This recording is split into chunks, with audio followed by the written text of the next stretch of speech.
I have had so many emails from parents, teacher assistants, teachers and schools saying, Sue, we've got excursions and camps coming up, but many of our children, because of COVID, have missed out on the building blocks towards that. And it's so true, because have you ever thought, like, a sleepover is a building block towards a camp? So if a child has missed out on those having a sleepover at someone's house and suddenly they've got to go off on camp for a few nights, or in primary school they might be camp for 2 nights, suddenly they're in secondary and it's a camp for 5 nights. I am passionate that it's very important that children engage in camps and excursions. Often the curriculum's part of it, as around that camp and excursion, or even an incursion. Some of my children, when, we have a play come into our school. So I was keen to help you, and I was going to record an episode, and then I thought, do you know what? One of my earliest episodes that I still get feedback on how helpful it's been is on camps and excursions. If you have my Essential Guide to Secondary, there's actually some great tips in there, because when Anna and I wrote that book, we were very conscious a lot of our secondary school students, because of their social anxiety and because of teenage behaviour, I suppose, weren't attending camps and excursions, and we were very passionate they did. And Anna, as a parent, had put a lot of things in place to ensure that Daniel did go on camps and excursions. So it is in our Essential Guide to Secondary School book, so I will be referring to that today. But I know on the blog there are some great tips. I highly recommend you make sure you go to the blog or podcast that goes with this episode, because it actually has a lot of step-by-step ideas and strategies to make a difference. So I hope you get some tips and strategies. I really want you to think, what can we do to put in place to ensure this child gets to go on upcoming excursions, incursions, or camps? Because my guess is, if you look back at your schooling, it's one of the things you remember the most. Hi everyone, welcome to the Sue Larkey podcast. As I always say, you have to embrace difference to make a difference. Let's dive into today's podcast. Well, welcome back everybody. Today, I want to talk to you about school camps and excursions. If you think of your own school time, this was often the most exciting thing. You hear about this school year above that went to the zoo or on a camp, or the anticipation is often huge around these activities. Yet for many kids with ASD, that anticipation equals anxiety, so they don't want to go, or they don't go. And for me, that's really upsetting, because that's where school memories are often made. This is where kids often talk about for years the trip. Remember when we went to the Great Aussie Bush Camp in my daughter's case, or remember when we went on camp and it rained for 5 days. So many memories come from that, but often it's linked to the curriculum. So for example, in Australia, many kids go to Canberra in year 6, but it's linked to learning about Parliament and so forth, or they go into the local state parliament, having a little mind moment there. But so often, or they might be learning about animals and they go to the zoo. So often, actually, the activities are anchored in the curriculum.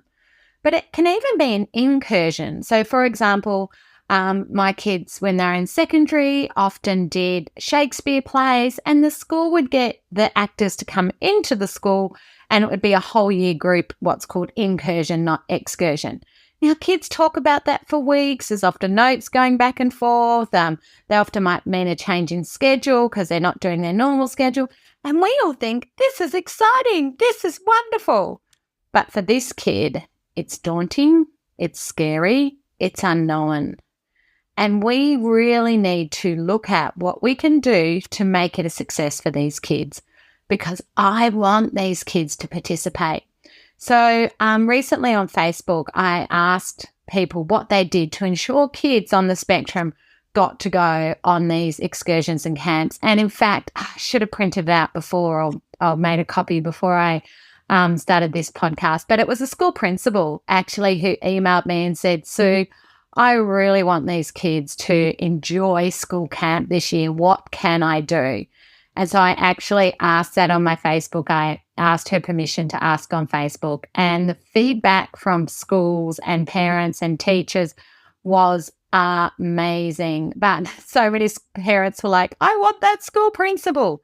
But it really is all about preparation. It's really thinking about what are the challenges that are going to be for this kid? What are the things we need to know?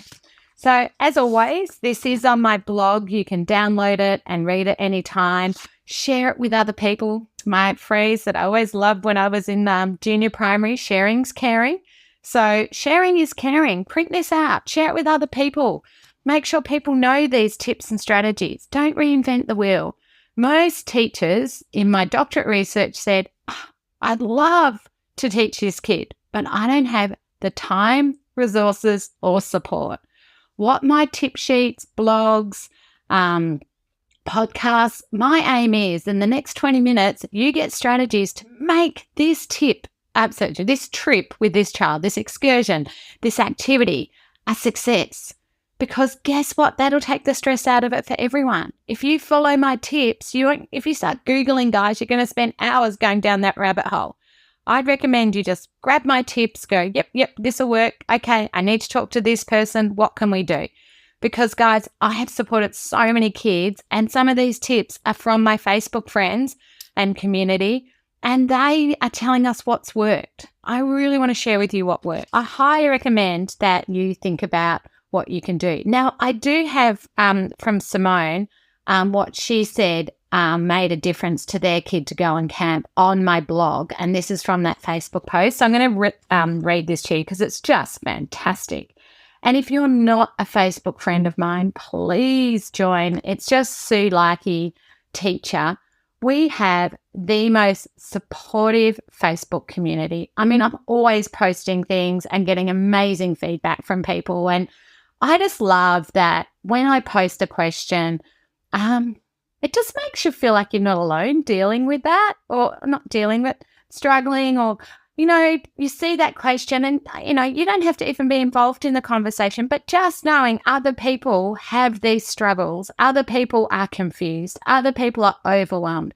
Just having a community that's so supportive, because my Facebook community, I so often get on there and get teary at how beautiful they are at providing positive strategies, really helpful hints. So, the other week I put something about a beautiful mum who'd been struggling with her teenage boy who's still wetting the bed at night. And the feedback and solutions were amazing. And then the mum emailed me going, Sue, this is just fantastic. We've tried so many of those things. It's just good to know we've been on the right track.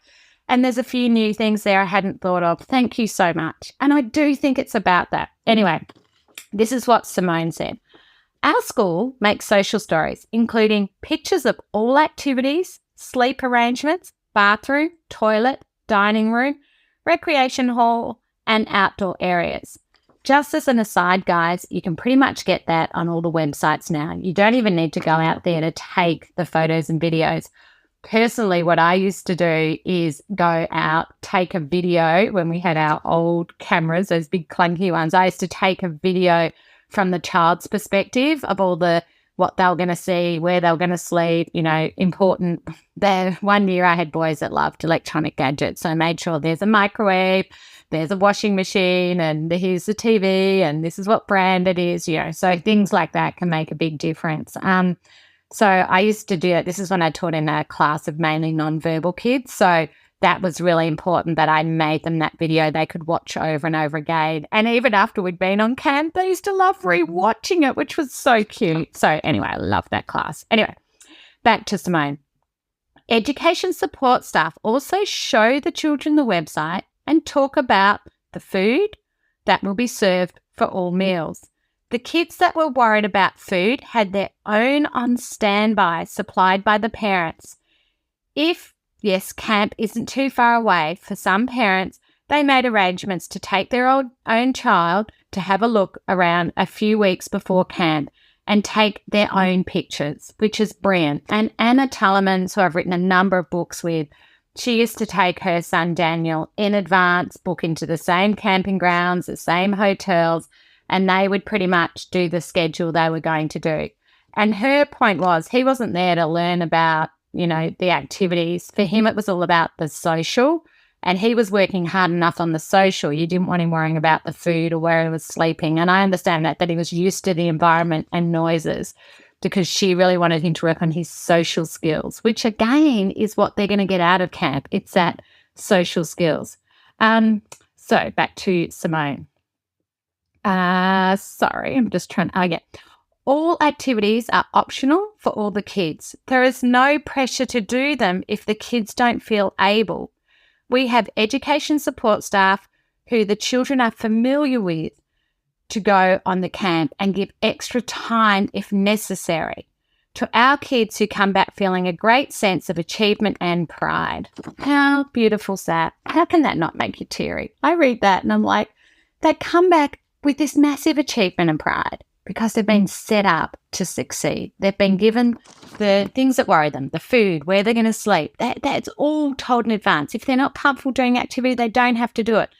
Some of my kids, I let them be the photographer or make the video. So they're still involved, but they don't have to do the activity. So they can video everyone else doing the activity. So they're still participating and engaging.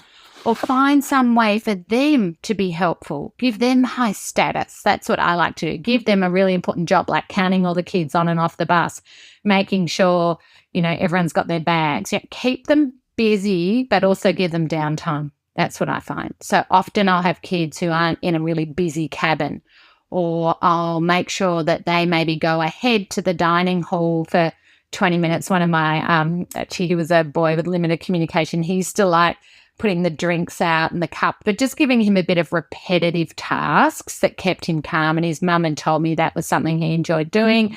I had another boy, James, who used to love making hot chocolates for everybody, but he just liked the quiet time in the kitchen and stirring that stimming nearly of stirring the drinks. But, this is really important. So in my tip sheets, I have said give the kids at least 2 weeks warning. For some of my kids, it needs to be longer. One of my boys a couple of years ago, he'd never even been for a sleepover. So I had to get mum to organise him to have a sleepover at grandma's and really practice that. So that was like a 6-month getting him ready for a big school camp. So depending on your kids, some of my kids, if you give too long a warning, they'll get anxious, some too short. But parents will know. Talk to parents and carers about how long they need. Pictures we've talked about. Get the family to go and visit the place, absolutely. Make up books with information.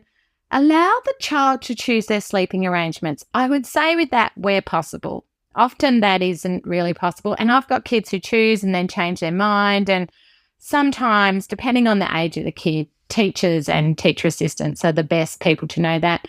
And allowing them to provide their own meals is very important. Guys, this isn't a nutrition camp. This is about making sure they eat, because if kids are hungry, it's hard to regulate their emotions, and make sure they're drinking too. So if they have a favourite purple drink bottle, take it with you.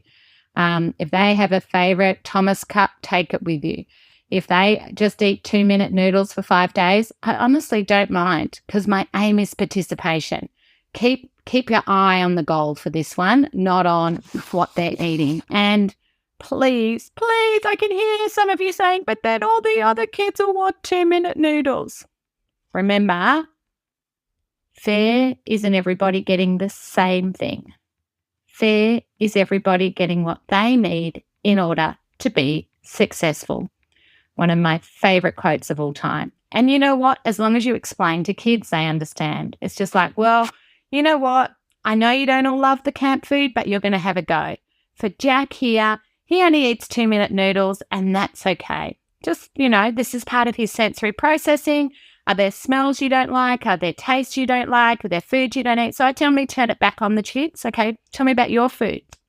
Tell me about clothes you don't like, because everybody has some sensory thing that they can relate to. Travel, just many of my children do get bus sick and car sick. So be aware of that, often best at the front of the bus, or, think about who they're next to, or maybe they're best with a spare spot next to them if you have one. Not always possible, I understand. Because often the further down the bus, you'll remember, the noisier, the more noise, more sensory overwhelm. Really important one particularly if there's no toilet on the bus and you're going on a long trip, let them know where the toilet stops are. And again, if they're at the front of the bus, they can get off first and go quickly, which is important to them. Or if there's air conditioning, make sure that's on. Things like that. Parents, make sure they've got the right clothing on. A lot of my kids overheat, so keeping an eye on that, particularly when they're anxious. So I think if you have a look at the tip sheets, most of this makes sense. But I think one of the things that people forget is to talk about the emotions. Everyone's going to be excited or people are going to be anxious.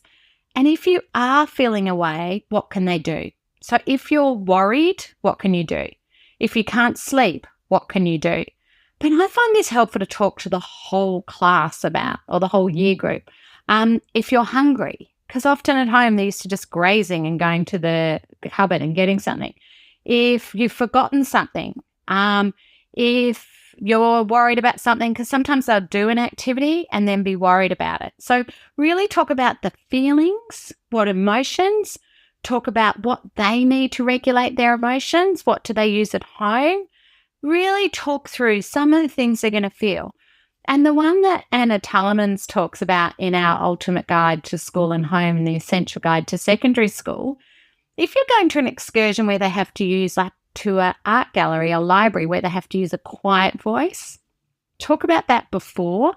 Or, are there time, like at night, people will be talking in the rooms, but they'll be talking in whispers, talk about that. But when we're outside running around or on the big swing or slide, you can make as much noise as you like. Because I think on excursions, this is one of the things that confuses the kids. At school, they get to learn sort of inside voice, outside voice, but this is a whole new environment. So talk about volume, talk about emotions, but really talk about what to do. And I find sometimes talking to the whole class, because my guess is this isn't the only child who is anxious. Now, the other one that I've done many times over the years is get an older kid down to talk to them. Get someone to come and talk to my kids who have already done the excursion. Let them tell the stuff, because often an adult's perspective compared to a child's perspective is very different. So they often love talking to the older kids. So get an older kid to be a mentor, to talk to them about camp. Get them to go through the photos. Get them to go through the video. So they can go, oh, yeah, this happened there. Or, oh, yeah, no, that we had to wait ages for that. Their perspective will be very different. So I really encourage every kid to be involved in excursions, camps, incursions this year. I'd love you to think about how you're going to make it a success to ensure they can be part of these fun parts of education and what you can do to set them up for success, but also yourself. Because I find those days exhausting anyway, and school camps, you come home absolutely exhausted. And I think a lot of that is the anticipation and the energy we put into the planning. But the more you can do in advance, the more you can actually enjoy your time with these kids. And one of the things I've learned over the years, and I've seen this so many times in schools, is where, be honest, they're really worried about taking a kid on the excursion or the school camp, or the parents are really worried. And these kids just thrived. Absolutely loved it. Shocked everybody what they were capable of. And people come back and go, we don't know why we were worried. We don't know why we were concerned. But can I say that probably through that concern and worry, that what you did is put in place the strategies I'm talking about. You anticipated a lot of things, which meant you set the child and yourself and the family up for success. So best of luck. As always, guys, please email me if you have any questions. When you get my e-newsletter on camps and excursions, just respond, or any emails I send you through my e-newsletter. I'd love you, if you are so inspired, to rate this podcast, because the more of you that say you enjoy it, the more people that will see it, and the more people that see it, the bigger difference we can make. So enjoy, make a difference, and please let me know how your camps and excursions go this year. I hope you've got some great tips and strategies to make a difference. Remember, strategies wear out, and not every strategy works for everybody. If you're ready to dive in deeper to more strategies and ideas to make a difference, I'd highly recommend you consider Dr. Tony Atwood or my online courses. For more information, visit my website www.sulaki.com.au.